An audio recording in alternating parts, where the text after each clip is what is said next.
Blog Talk Radio. Are you ready for more propaganda? Well, you're in the wrong place at the right time. Colombo Chronicles is for critical thinkers. Let's welcome the consumer advocate for justice. Here's the Rose Colombo. Rose Colombo right here for you, the advocate for justice, the crusader for justice. But today, I have an exciting and fun show for you. And we need to bring more joy and laughter and lightheartedness into our lives. So why not do it right here on Colombo Chronicles? Because my returning guest is a special person. Her family is a generational link to Hollywood. And she has some very insightful truths and myths and stories we've never heard about Hollywood stars. Everybody loves Hollywood stars, right? And, well, most of them. Maybe not all of them, but most of them. And we love the entertainment they bring to us because that brings joy and laughter into our lives, or it could bring human interest and touch our hearts as well. So whatever it is, what would we do without some entertainment from Hollywood? So today I'm going to tell you a little bit about our author who wrote the popular book created from Hollywood called Wings, and the story behind it, and about the actors and the people who were involved in it. And then we're going to also touch on some people that who were big movie stars in the past and maybe some in the present, and she will tell us some inside scoops, and that is what's going to be fun. But first, we're going to listen to a couple of important messages, and so don't touch that dial. You are tuned in to Colombo Chronicles Live. The Justice Club is back on Colombo Chronicles Live podcast. Join Rose Colombo at noon and find out what tips she will provide in a world of little justice. Yes, sometimes we provide those extra tips on justice and provide you with information because I am the author of that popular book that went global, Fight Back Legal Abuse, exposing the three-tier justice system turning into the two-tier justice system and morphing into the one-tier justice system in 2009, the first one to recognize that in the entire country and written into the book. So if you hear it from other people, you heard it from the Rose first, written in Fight Back Legal Abuse. And by the way, I also coined the term Wake Up America on my AM/FM radio shows about 25 or 30 years ago. So you heard it from the Rose first. And I wanted to tell you about an important book I wrote for you because it is a message for the world. Critics say it is a message for the world, humanity, and survival. And the literary agents say it's a potential movie, Obamasaurus political satire. It's an Orwellian adventure fictional story, and you'll love Professor Noah and the mystical sage, and take a journey into the remote jungles of Africa. Will Noah be able to find the codes, and will he be able to decipher the codes? Because time is of the essence. So at the end of the book, not the movie, well, a nice Freudian flip.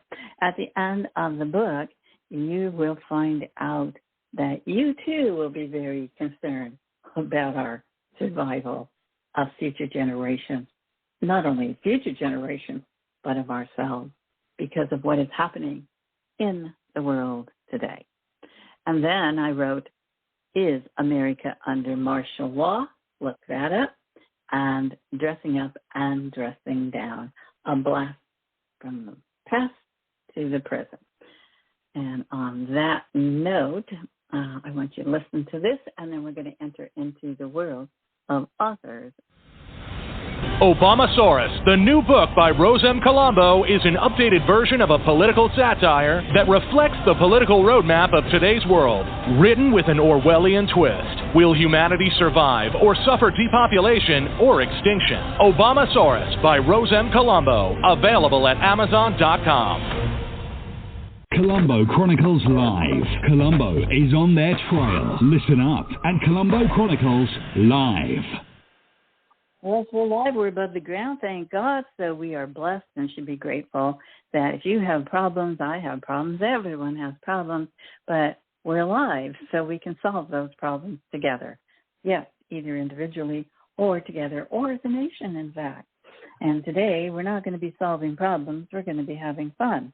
And I'm going to now tell you a little bit about Judy Watson and her connection to Hollywood and her family's connection to Hollywood. She is a popular author, and her book is very popular, and you can get it on Amazon.com. Judy Watson was born in Chicago, Illinois.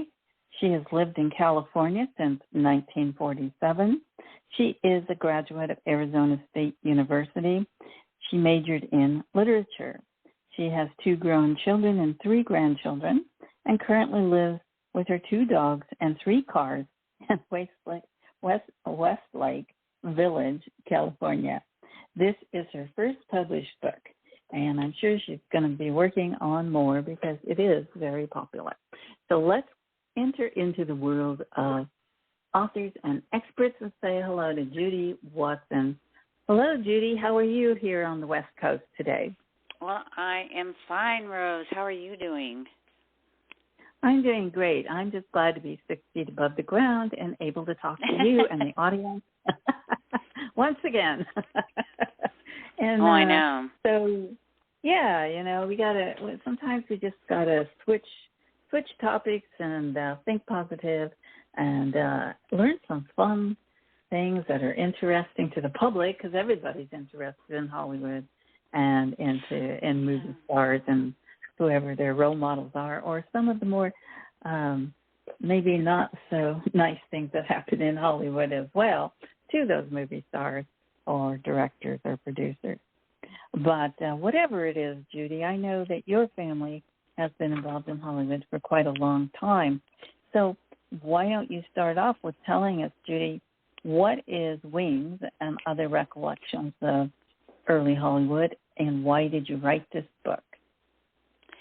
Well, my mother kept company with Richard Arlen, who became a star from that picture. I used to call him Uncle Dick for the kids. And when Mom died, I found these, a collection of his stories that apparently he narrated to her. I really didn't know too much about Dick. And among the stories, I found a brochure.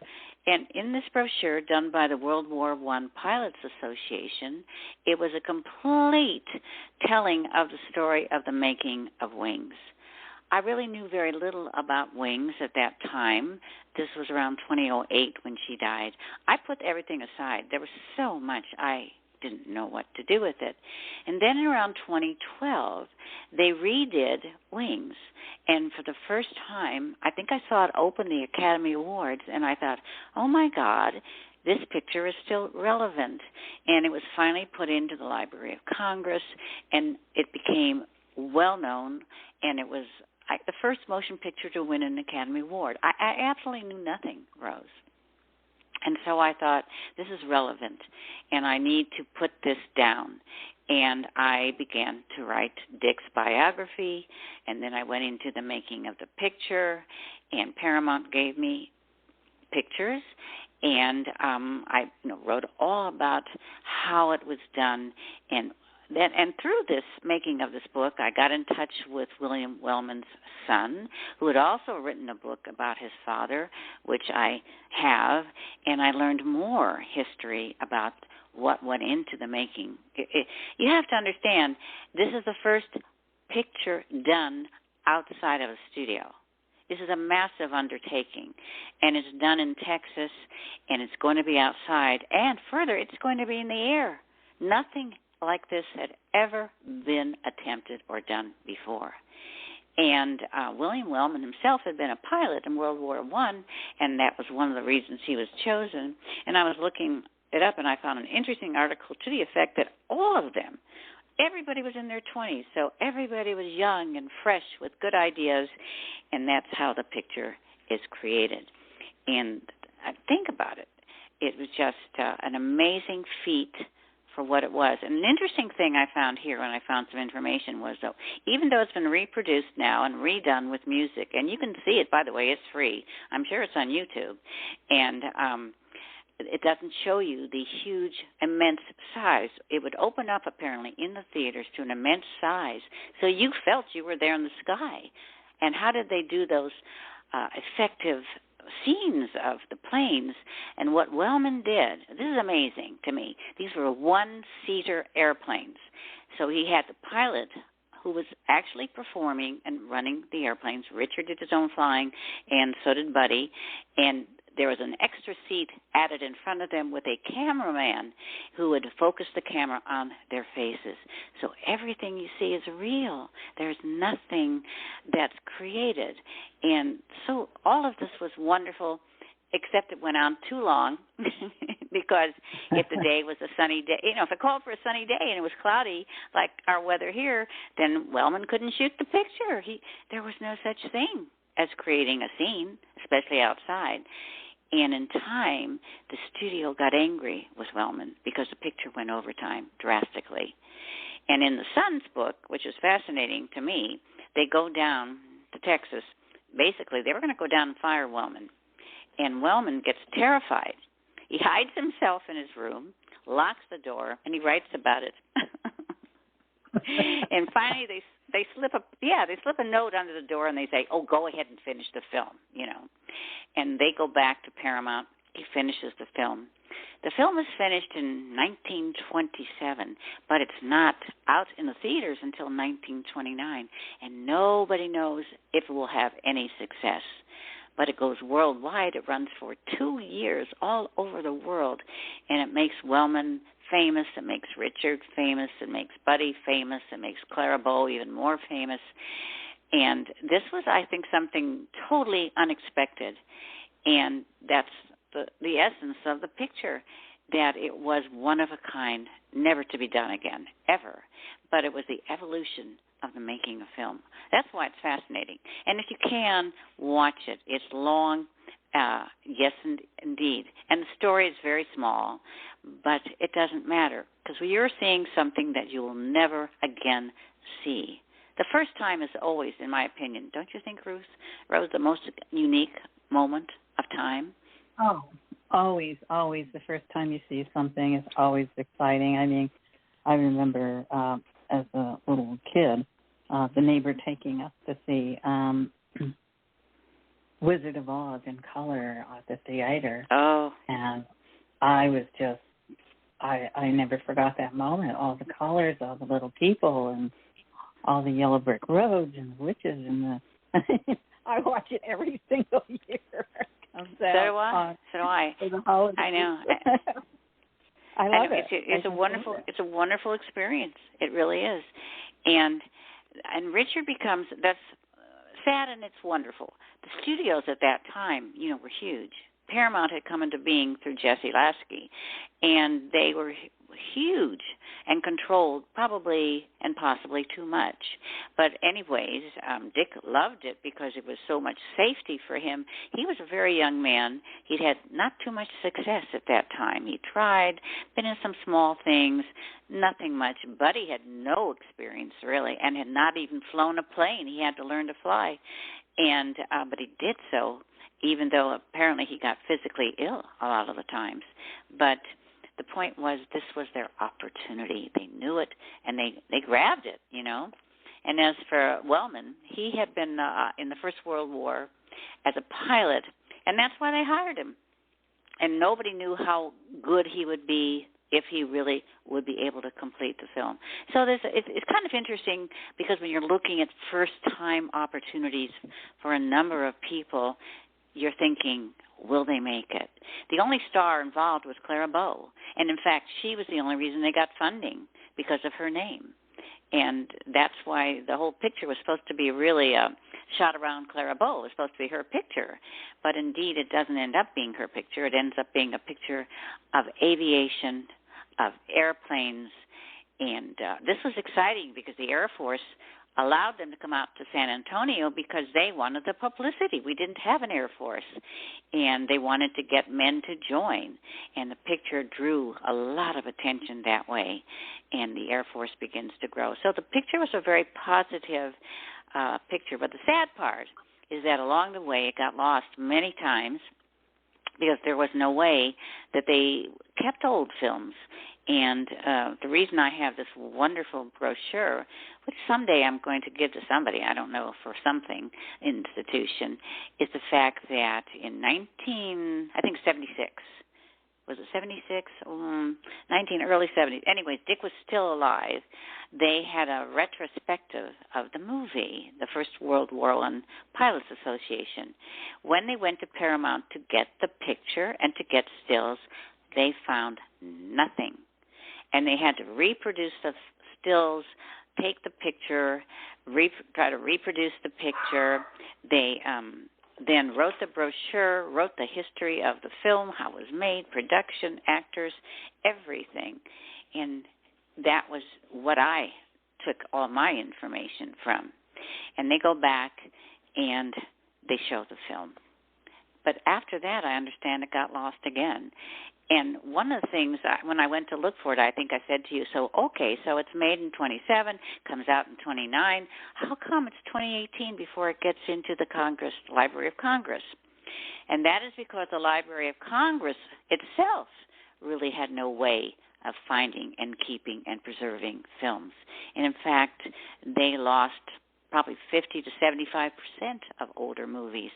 And the American Film Institute gets involved, and they join together.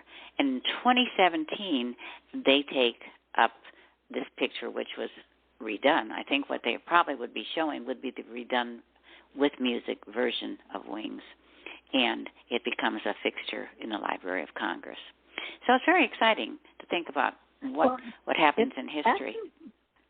What actually impresses me is the fact that everybody, you go to the movies, you see the movie, and you like it or you don't like it, or it's okay, whatever.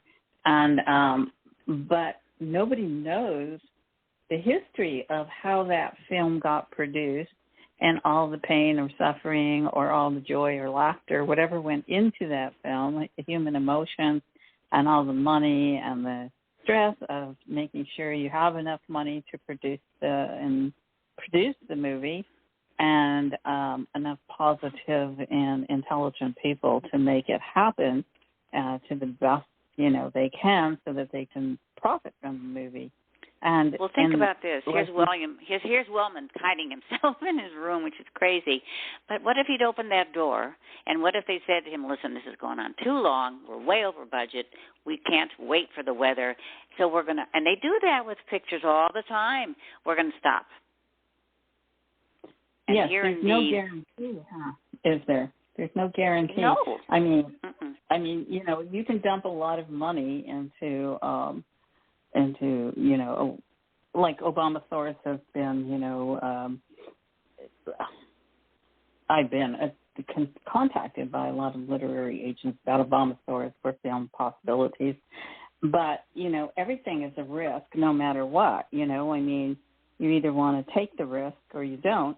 And but really, people think that success is free and it came easy, but that's not the truth. There's a lot of things that people have done and effort and work and creating their talents and perfecting them and fighting for a position, or to be noticed or whatever. And sometimes that's very painful because there was a famous actress, as I told you before, who had a very popular television show, and it looked like it would come easy to her. To me, she was very beautiful.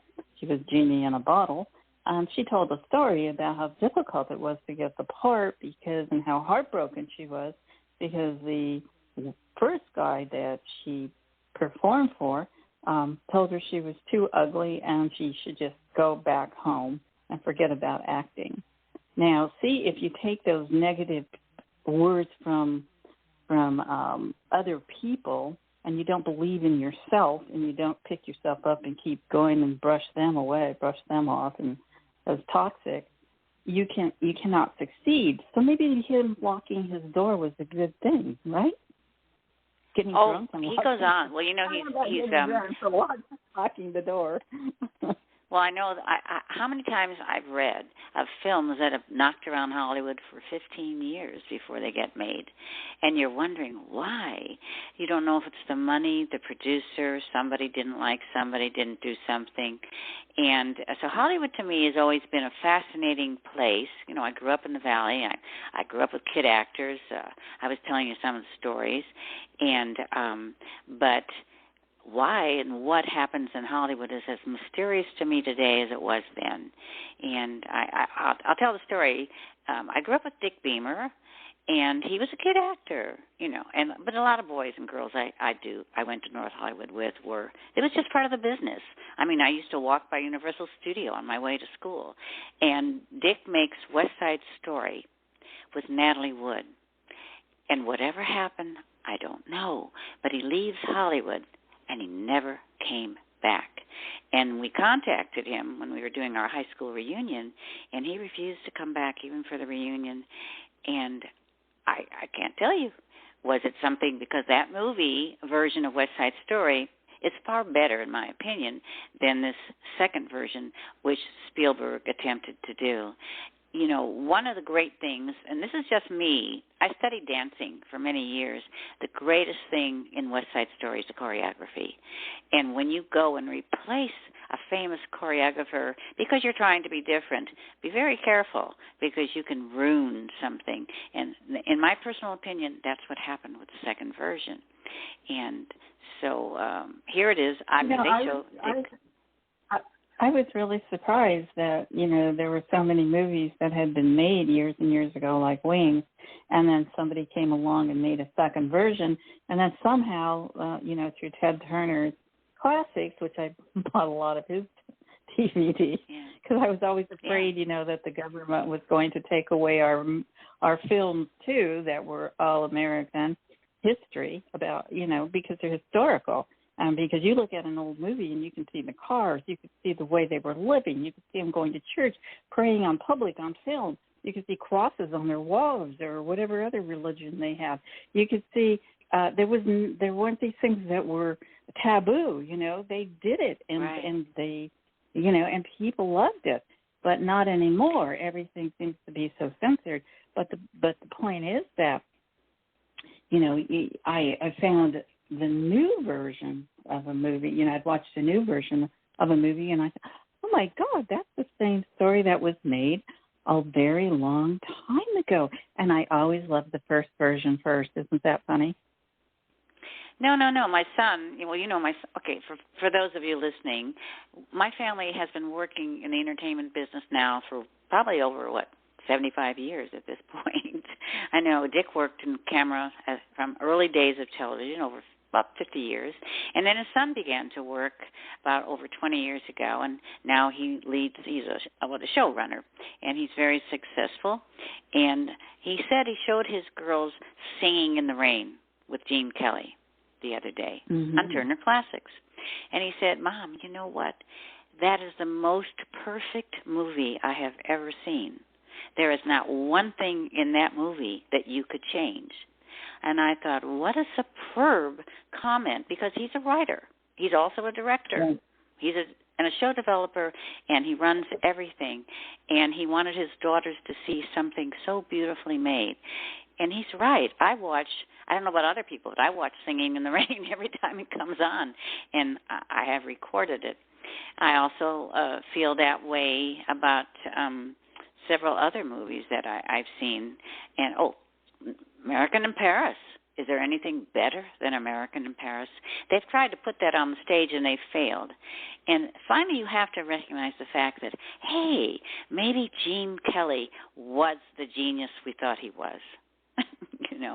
They don't like to give those titles out, But I have a little tip.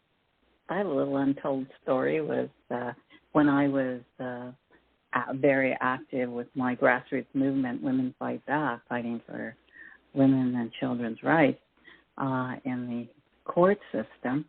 And then it turned out that everybody that contacted me had an injustice, including men. So even men ended up joining. Good, honest, good men of good character, and of all levels. I mean, you name it. And injustices don't discriminate, as we both know. And so, anyway, his, not his ex-wife, but his friend, I can't think of his name. Anyway, he's a very famous person. And he's still alive, actually. And he's a very famous singer from the past and currently still. And he's an icon. And his ex-wife called me because she had seen me on my cable TV show. So she invited me to dinner. So my friend, my other member who was a secretary, we went to dinner at her house. And they're in Hollywood, in the area, Valley. It's all the same to me because I'm not that familiar with Hollywood and Santa Monica and all that. Anyway, we went found her home, and we very nice, and we went to dinner. And she had cooked us a beautiful spaghetti dinner, and we visited, and she told me what was happening to her. And so I gave her some suggestions and blah, blah, blah, blah, blah. But these are the things that happen in Hollywood, too, to, the wives that feel that they've been rejected or they've been left without. I think there was years ago, somebody did a huge thing about Hollywood wives. Yeah. No. Everybody knows. Yes. Listen, folks, if you're listening, women were very second-class citizens, and especially in the early days of movies and television, and all the stories that you hear are probably true. It's a terrible thing to say. But I worked in television. I was very young, and I was very pretty, and I had several propositions, let's just say, and I ran. I hid because you didn't want to get involved in that. And did I ever tell you they did Playboy After Dark at Channel 5 when Dick was there? Oh, my God. Playboy After Dark. Oh, my God. That he had two rules. One rule, the girls were not allowed to wear underpants. Second rule, they had to wear miniskirts. What do you think of that? And this was Playboy After Dark. I think that's what some of the females who are extremely liberal are doing that same thing today, and even some of the men, which I find very unhealthy and unsanitary. Well, I don't know who got a thrill out of it. I remember Dick coming home and telling me that he got propositioned by different girls. Put me on camera, whatever you want me to do. And this was the way it was. This was Hollywood, folks.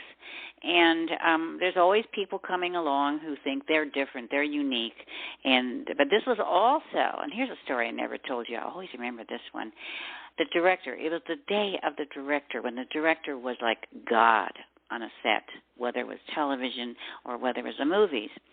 And there was I guess it was just a sitcom that they were doing at the studio. And they brought in a little Puerto Rican actor from New York.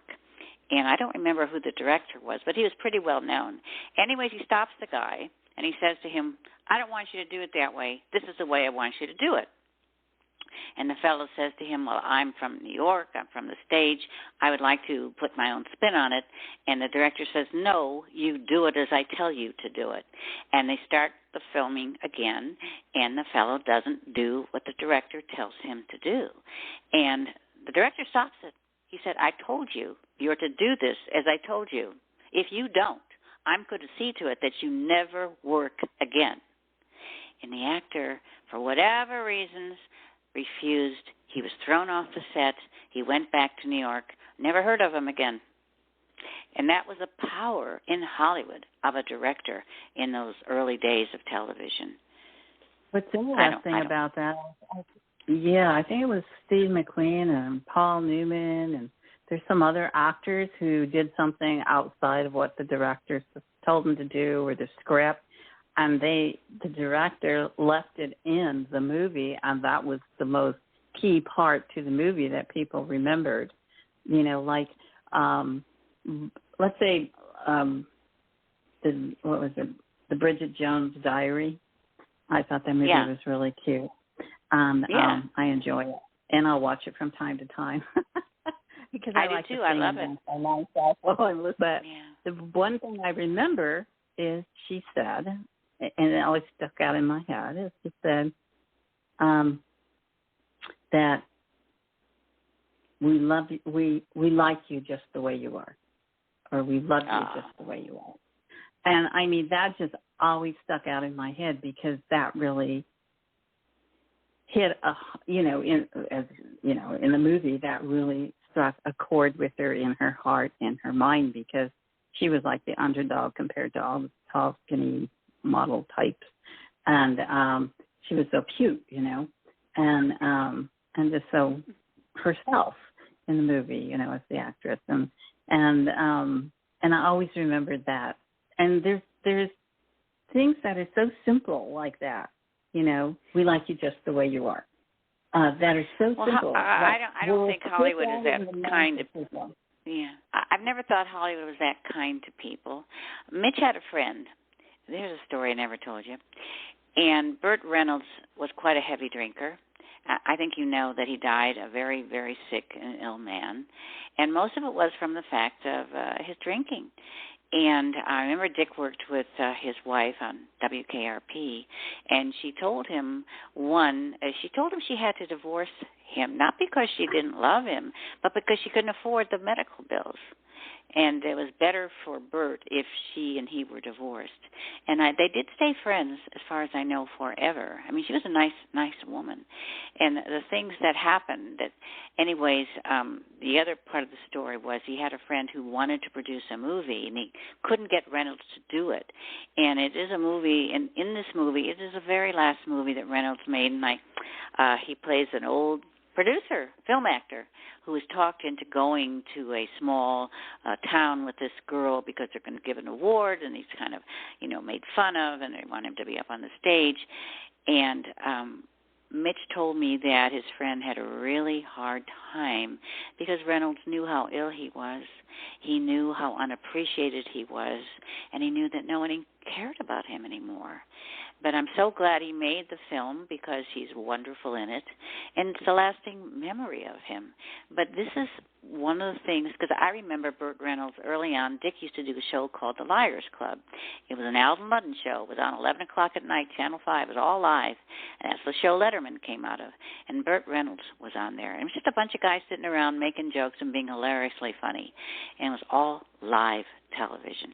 I don't know if there's any recordings left of it, but to see him go from that and all those wonderful movies he made, was Smokey and the Bandit, I mean, all these terrific things that he did, and then to understand how his life descended and descended and descended, and finally didn't end well for him. He was quite sick and didn't have the fame or the money.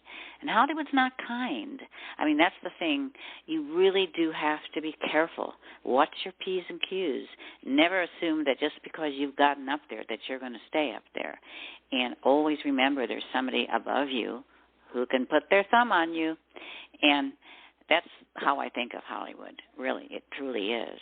And the government. Well, forget the government and the government. Well, I was going to talk about that, but I really don't have any knowledge, really. But in the 1940s, everybody, the studios were taken by the government, our government, to the Supreme Court.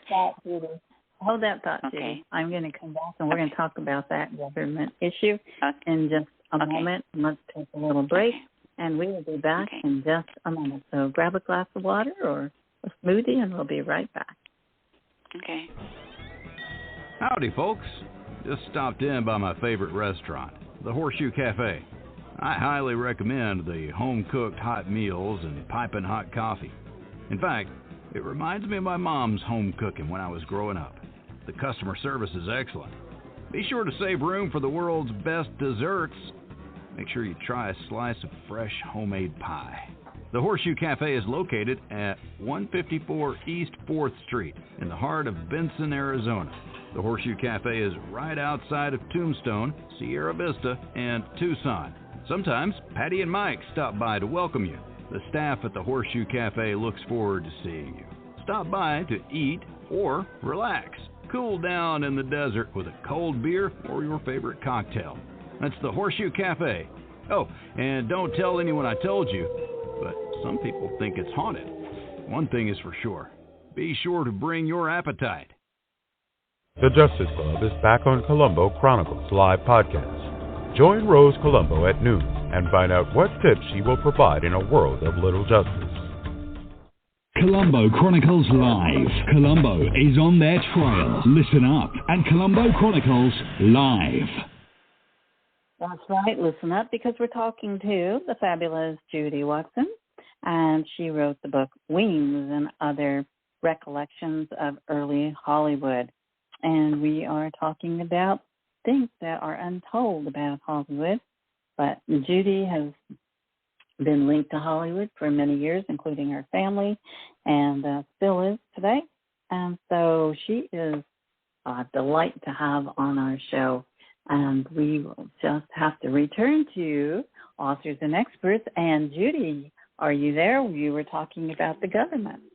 Yeah, I really looked for information. I can't find it.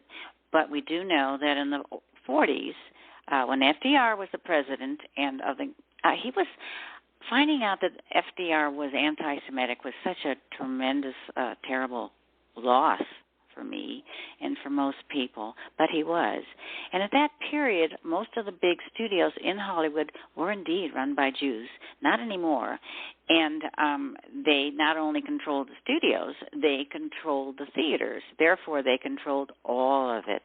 And I think actors had just begun to have agents and begun to be more independent. So the government stepped in and literally ripped the studio system apart forever. And though there's something to be said for independence and assuming more control for yourself, that was the end of, I would say, the golden age of Hollywood. It was the end of the glamour of Hollywood. It was the end of creating new actors from children. It was the end of the studio system, in which they literally brought actors up and along and taught them how to act and made them into wonderful producers and directors. And so you have to question, okay, so the government comes in. Wonderful. They make sure everybody has a chance. Great. But along the way, how much do they destroy? And that's kind of the way I think Richard saw it. And he writes about that in the book. And I put that in there, that all of it, the beauty, the glamour, the golden glow of Hollywood, it's gone. And this is very sad. I belong to a small group called Motion Picture Moms. Motion Picture Moms arises out of the need, because there was nothing in those days, for money for actors, because they didn't have agents, they didn't have unions, they didn't have anything. And they often went hungry when there were no parts to be played, and the Motion Picture Moms supplied that money. And they began to supply things for the motion picture home, where many actors were to go when they were needy and penniless and allowed to be, to stay there and live their lives out. But that's because the studios tithed just like the church. Therefore, there was money for the motion picture home. There was money for the actors to take care of them when they were sick and needy. But that doesn't exist anymore, Rose. So in one sense, you have the freedom, right? Mm-hmm. But with that freedom goes all security and of the motion picture studio. And that's what happened. I don't know. I've always had a mixed feeling. Nobody likes to be told, but all of the actors were free to either have contracts with studios or not have contracts. You had the choice. You could move from one studio to another. You could attempt to, which is what happened with Douglas, Fairbanks and all that he begins to move out on his own, and agents start to arise. All these things are going to happen, but you do have to wonder what would have happened if the government had stayed out and allowed the studios to grow. They would have been sold anyways, because there's always a more powerful, I hate to say it, but there is always a more powerful monopoly or institution that comes along. Because when I look at the television studios today, they're owned by huge corporations I don't even know the names of. but certainly they're not any connection to show business. It's business. And this is why we see what we see, which is not always entertainment. We just see the need of the corporation, I think the corporations are connected to money, and they see the profit. And the only thing they're concerned about is the profit. And you're a product. You're a consumer commodity. Can they make any profit off of you? Are you capable of making them money? If you're capable of making them money, they will hire you, and they will, mold you into whatever they want you to be to produce that product. You're a product, basically. Correct. You're a commodity, but you have to have some knowledge. You have to have some talent. You have to have charisma. You have to have magnetism that draws people to want to watch you. If you don't have those, then you're no longer needed, right? You're taken off the shelf like a product, and so you need a place to go, right? You need another place to go. And so where do they go? I think your mother in your book, and maybe Dick too, if I recall, were linked to the Horace Heidt estate, which his father developed, and is still there in Sherman Oaks, and with people who were in the movie industry or the music industry. Okay, let me give you a backdrop. Horace Heidt, ladies and gentlemen, was a band leader in the 40s. He even had a radio show. I think my Dick appeared on it with a group, and it was like an amateur hour. You won a prize, He had the King Sisters, and you would appear on his radio show. But the reason Horace Heidt bought the area, the acres he did, and built his called Horace Heidt Estates was because actors, musicians, dancers could not find places to rent. Nobody wanted to rent to them. Insecure profession. Well, I don't know. Are you going to have money tomorrow? So Horace builds that estate, and it's solely for people in the theater and in movies. And in fact, you can't live there unless in the early years unless you were in the business. And it's like nothing has ever been that way before or since. But what happens is he dies, and Junior inherits, and he's going along. He's taken to court. Why is he taken to court? Well, because people want to come in there and live there that have nothing to do with theater or movies or television. They also want to bring in their children. By the way, in the old days, you couldn't even live there unless you were 50 or over. It was just solely an entertainer's home, but wasn't allowed to be said so. Anyways, the court intervenes. We have the government again, and overnight they are told they are biased. They can't do this. They must open their doors to anybody and everybody who can afford their rent. And that is the end of Horace Heidt, as we knew it, as I knew it. And so you can look at it both ways. Well, it should be open. Everyone should be allowed to live wherever they can afford. I remember a time when I used to go to dinners there, and the people that lived there would get up and sing and perform because that was part of the courtesy of living there.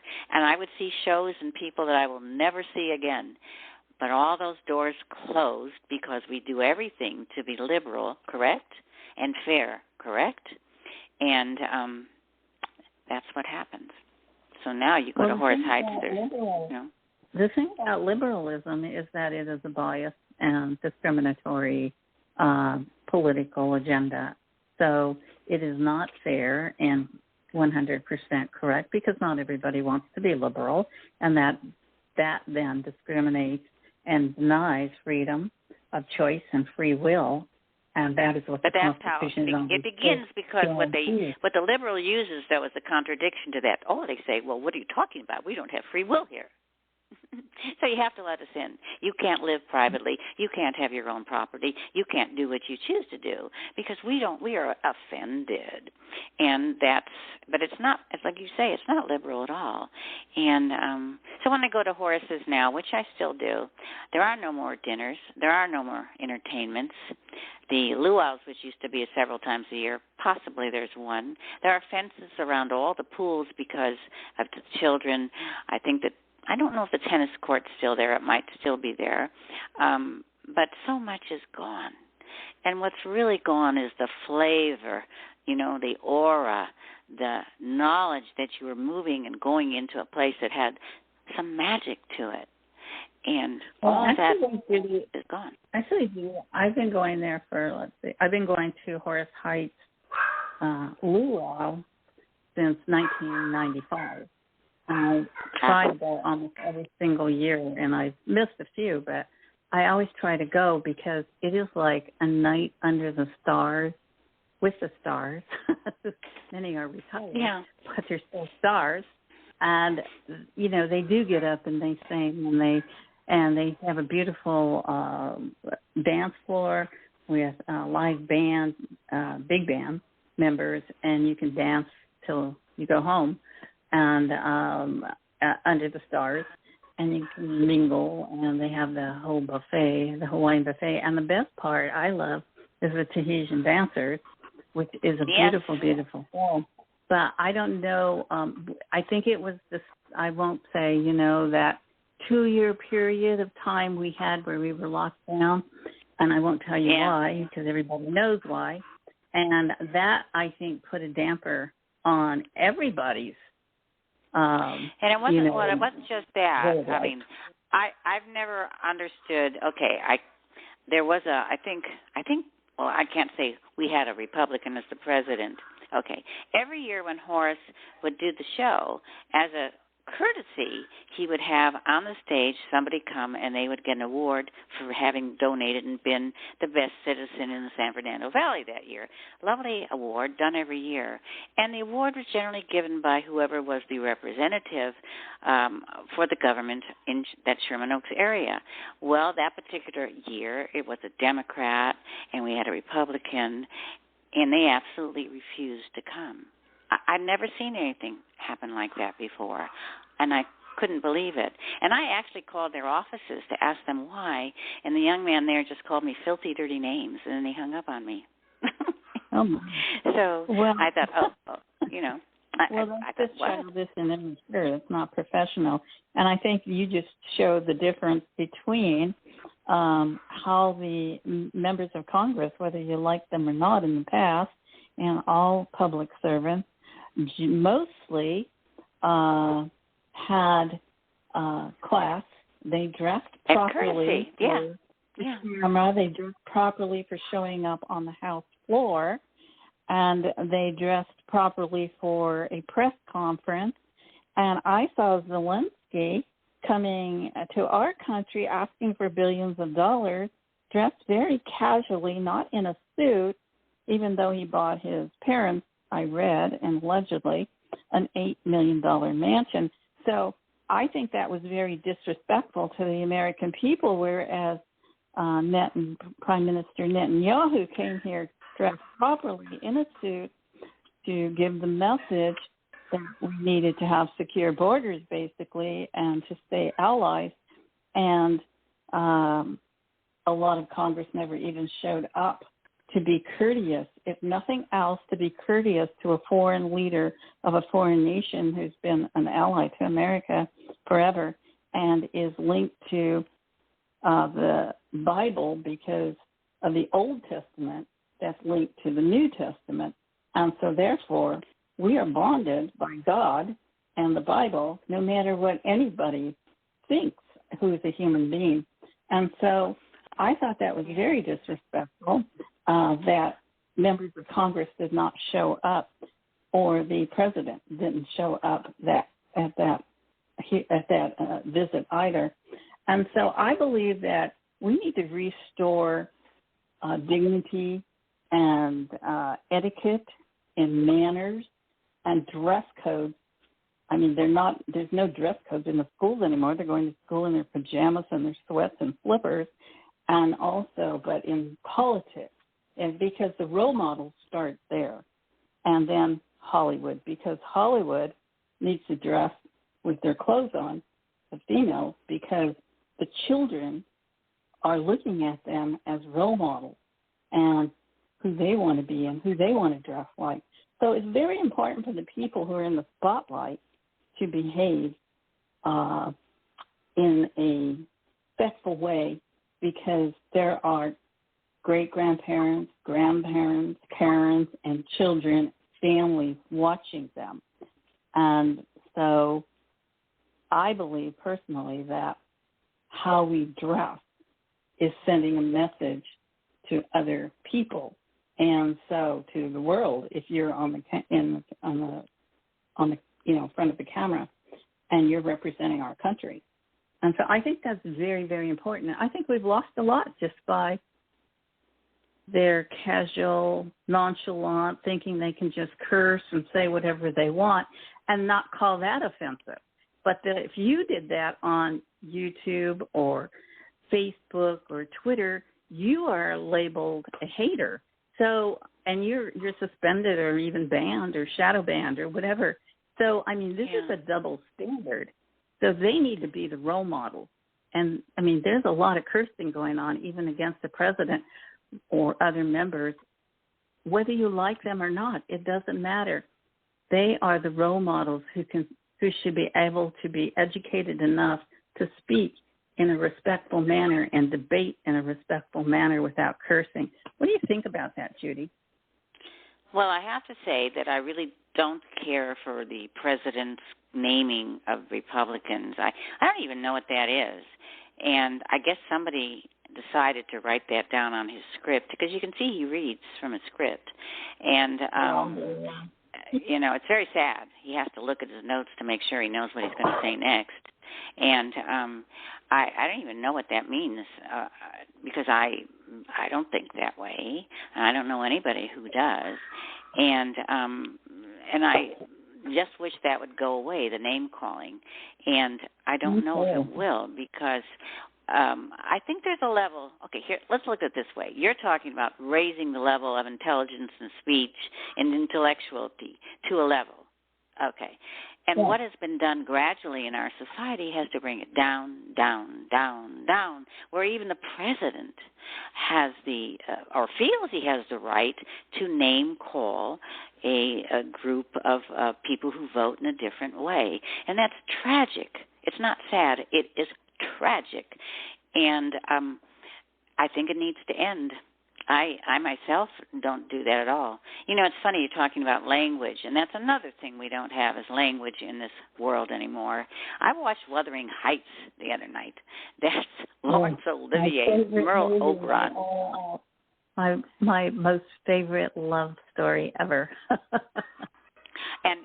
And what was beautiful about it, and you know how old that is, was the use of language. And we have just set aside language as if it's just not a necessary tool, when it really is the best tool we have to relate to each other. And I don't know why this has happened. Perhaps we are raising a world of illiterates, and perhaps that has been decided upon by somebody sitting somewhere with a great deal of money. And that's another thing. These people, this is a terrible story. This is my own experience that I learned early on, that just because you have a great deal of money doesn't mean that you have a great deal of intelligence, doesn't mean that you have a great deal of literacy, and it doesn't mean that you actually think logically. I mean, you just have a lot of money. And I think the worship of money does this, where people get to, feel like, oh, well, that person is a big person, as powerful, so we have to listen. No, we don't. If they don't make sense, don't listen. And if they're not logical, don't listen. And understand for yourself, think for yourself, and always remember, it's not what is the answer, what is the question? Because each thing, That's a very good piece of advice. What is the question? It's not what's the answer. Right. What is the question? Because each answer might sound good at that moment, but really there's another question coming on top of it, and it is, what is the question? I was a young girl. I remember this. I went with my grandfather to a great books group at the local library that was in Florida, and I was 17, and I knew the answer to everything, because when you're 17, you always think you do. And every time they asked a question, I raised my hand because I knew the answer, okay, and I'd read that book. And very gently on the way home, my grandfather said to me, when we come together and we have these book meetings, it's not to find answers, it's to ask questions. And I never forgot that. I never forgot that. And that's the whole point, Judy, is that with the artificial intelligence writing everything for all the kids in college and high school, they only have to go on the computer to have the computer write it for them. This is what they're doing. They're causing people so they don't have to think. The young people, they don't have to think anymore. They don't have to figure out anything. They don't have to know math. They don't have to know anything. As long as they have an active computer, phone, iPad, whatever, they can find the answer that AI puts out. But sometimes the answers that AI put out are not correct either, because it's somebody else, another human being, still creating somewhere in the cloud there and programming behind the curtain, a program that they want you to be brainwashed with and your children, and they do not want you asking questions. What do you think about that? What do I think? I think that in time, I think it's new. I think everything new is always, everything new is new again. What's that song they sing? You know, and then it becomes old. It becomes old. I was like, and then it becomes questionable, and then it becomes derogatory, and then it becomes something of, you know what? I don't know if they're necessarily right. And that's when it all begins to change. So I think in the beginning there'll be a fascination. And for me, the only thing I don't like about artificial intelligence is the fact that I don't want it to get so far out there in front of people that they are not allowed to change it, not allowed to control it, and not allowed to understand that it is a means, but it's not a means to an end. And that the human mind evolves, grows, changes. And I don't think AL does. But it can't grow and change if somebody else is writing the script. Correct. Like a movie. And we're not in a movie. We are human beings. Yeah, but the fear is that it will get loose, like all those science fiction things you read. I used to love to read science fiction and fantasy. Kind of scary now to see it all coming true. But I'll tell you one thing they haven't done yet. But if they're going to do AI, let's do telepathy, so we don't have to talk to each other, talk so much. We could all just think, you'll know my thoughts. They are suggesting that everything be by telepathy and that you don't have to move your mouth or your tongue in the future, because they want to actually implant a chip in your brain to control you like a zombie. And that's part of the program that they admit to, and which I wrote about on my blogs at rose4justice.com. And that's where we are today. But I think it's all going to fall apart, and people are going to wake up, and things will eventually equal, the scales of justice will start to change. And that's what my prayer is and my hope for humanity is, because it does affect humanity. You remember those pictures they used to show of somebody sitting at a computer with a huge head and a little weasel body, And I suppose that's what we're all supposed to look forward to. Okay, well, not me. So who's going to do the dancing, folks? Who's going to do the beautiful dancing and the ice skating and the, wonderful sports that we all like to enjoy? You got to use your body. You got to move.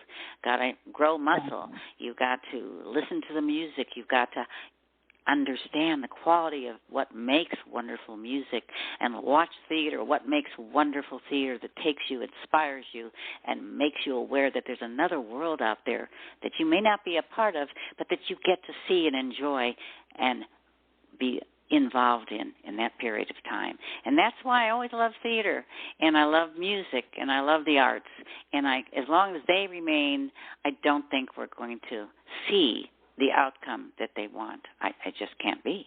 You can't. No role.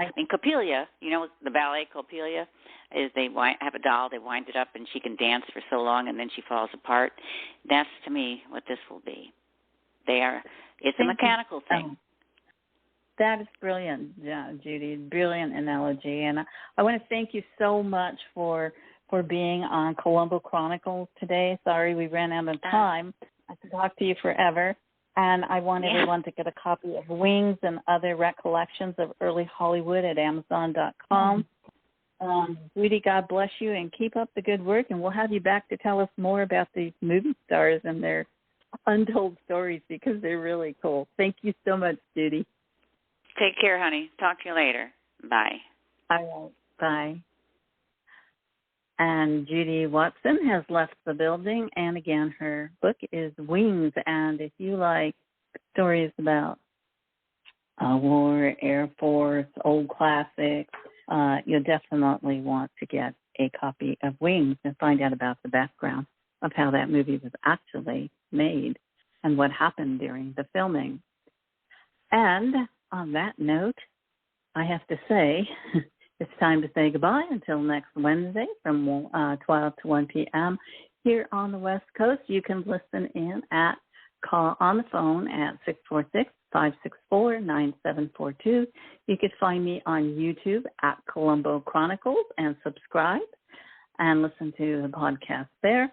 And you can also read blogs at Rose for Justice, that's the number 4.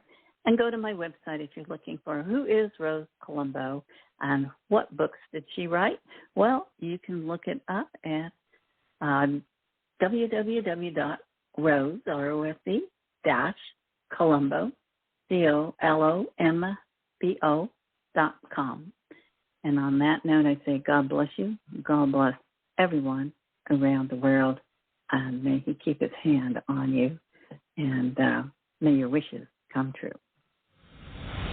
Obamasaurus, the new book by Rose Colombo, is an updated version of a political satire that reflects the political roadmap of today's world. Written with an Orwellian twist. Will humanity survive or suffer depopulation or extinction? Obamasaurus by Rose Colombo. Available at Amazon.com. Well, my friends, time flies. And now is the time to say goodbye. Thanks so much for being part of the Colombo Chronicles family.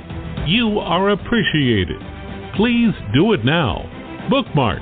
Push that like, share, and follow button. Oh, and don't forget to comment below and stay in touch. Make your family part of the Colombo family. Until next Wednesday at noon, remember, God loves you, and so does the Rose.